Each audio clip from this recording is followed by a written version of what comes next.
I like some of the things the Patriots did this offseason. I thought it was smart to go out and get KJ Osborne. I thought it was smart to go out and get Antonio Gibson. I thought an underrated pickup was Austin Hooper. If he can get back to any bit what he used to be, that could be a really good pickup with Hunter Henry, who they re-signed. They brought back Kyle Duggar. I really like what the Patriots did. Bringing in Okorafor. It's not the most perfect offseason. I'm not saying that.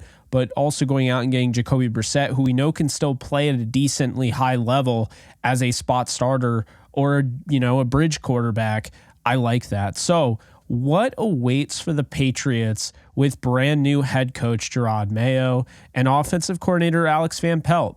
We're going to get into it. Before we do, be sure to like, subscribe, and comment. Also, be sure to follow me on all social media at JK Bogan. Now let's dive into this video. So for you Patriots fans out there, there is a very good chance that they are going to select a quarterback with pick 3. Now I understand there is some push to trade down. There are going to be teams that are very interested in whoever's available at 3. You have, if you buy it, you have a lot of hype going in with JJ McCarthy, who is a national champion from Michigan. McCarthy, I definitely see why there's teams interested in him. Just in general, I don't know if I would say he's a first-round talent. I think there are too many question marks there. But, hey, you could be a Patriots fan watching this and want J.J. McCarthy at 3 or to trade down and take McCarthy because you like him more than May. Personally, I think you can pretty much write off Caleb Williams and Jaden Daniels off that list. I don't think either are going to make it to 3. So that begs the question, if that's the case, are the Patriots ready to turn in a draft card for their future franchise quarterback in Drake Maye, or are they going to trade down and get a bevy of picks because this is considered a better quarterback class than most classes, okay? I do think it's a tad overrated, but one thing I'll say is that Drake Maye has everything you want as far as betting on somebody to be your franchise quarterback. Yes, I recently saw Merrill Hodges' take on him, how he's going to cost you your job as an offensive coordinator or head coach. This is what I'll say. Merrill Hodge nailed it with Johnny Manziel. He's had some really good draft takes in the past, but I am not willing to just completely jump off of the Drake Maye hype train. I know it's become very sexy to go after JJ McCarthy and talk about him and talk about the franchise. Well, not the franchise, but Heisman winner, Jaden Daniels, and obviously Caleb Williams. But I think Drake Maye is kind of getting left in the cold here, and I think there's a chance he could end up being the best quarterback in this draft. And the reason being is he has all the natural tools that you look for, the things that simply not every guy has. When you look at guys like Justin Herbert, I mean, he's got the arm talent. I think he's better at ball placement and, taking something off his football that he is being, he's throwing than people give him credit for. He's got mobility. I understand he played in that air raid offense, the same offense that Sam Howell played in. But when you look back at 2022, that is what gets me the most excited about Drake Maye. This season, there were injuries. The offensive line didn't block as well as the previous year. Wide receivers weren't as good. And so in my opinion, I think if you're going to look at Drake Maye, you also have to turn on that 2022 tape. Sure, there are things that are not perfect in his game. And yes, there are times where you're going to wonder where the heck he was throwing. You're going to wonder why the heck he made that decision. But I do think he's got franchise quarterback written all over him. And this draft, again, I'm not overly high on at the quarterback spot.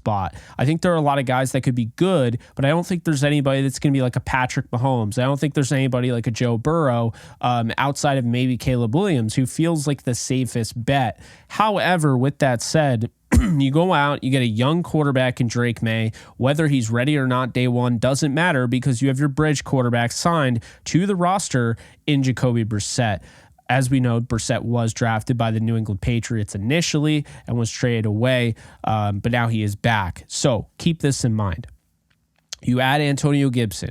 You have Ramondre Stevenson, who I'm a big fan of, okay? You bring in KJ Osborne. Demario Douglas came on strong last year, a 6th-round pick that I don't think gets enough credit in the national scene. They brought back Kendrick Bourne, who's very underrated, and they still have Juju Smith-Schuster, Tyquan Thornton. So they have some guys, right? Keyshawn Butte. I'll probably say I feel pretty good in saying that they're probably going to draft a wide receiver. Love that they brought back Hunter Henry.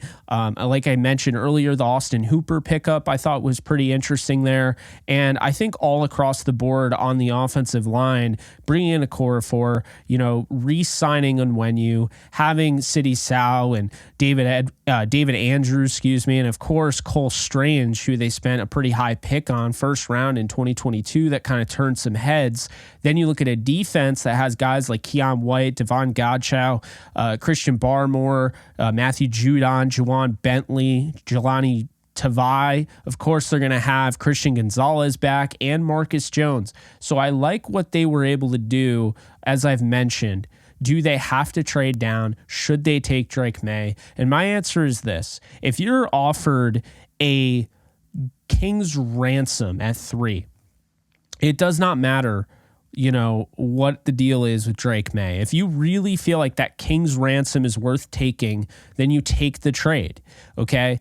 The idea that a pick is not tradable or people are untradeable is just not true. If someone comes to you with an offer and it's just completely bonkers and they offer you 3 first-round picks for this 3rd overall pick, are you going to take Drake Maye or the 3 first-round picks? You might take the 3 first-round picks, and you wouldn't be wrong in doing so. But if you believe that Drake Maye is not just the 3rd option, you believe that Drake Maye isn't just the leftover, you believe in Drake Maye as your franchise quarterback, a guy that you think will bring New England back to where it was before Tom Brady left, then by all means, I think you have to go in that direction. And for that reason, I'm going to say this.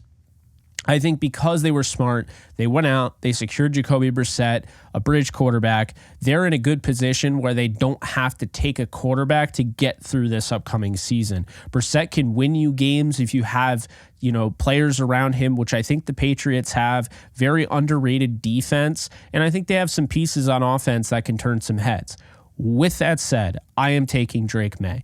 I think he can start day 1, but he doesn't have to start day 1. And he's a younger quarterback. Big issue with the COVID era that you're going to see with the next maybe 2 to 3 draft classes, probably not 3, but the next draft class or so, you're going to see an extra year. These guys are going to be a little bit older because a lot of these guys got an extra year due to COVID. Some guys missed out on their entire season because they were transferred, from an FCS school or, JUCO. So that's something to keep in mind there. Because of guys like Penix Jr. and Bo Nix, you have the older quarterbacks in this draft. I think youth is huge, especially for quarterbacks. If you can find a guy that has all the tools that Drake Maye has a decently high floor considering, and is still 21 years old, I'm willing to bet on that. And I think the Patriots are as well. I'll go as far as to say, if Jaden Daniels is off the board at 2, like we all kind of realize he's going to, then I think Drake Maye is the pick at 3.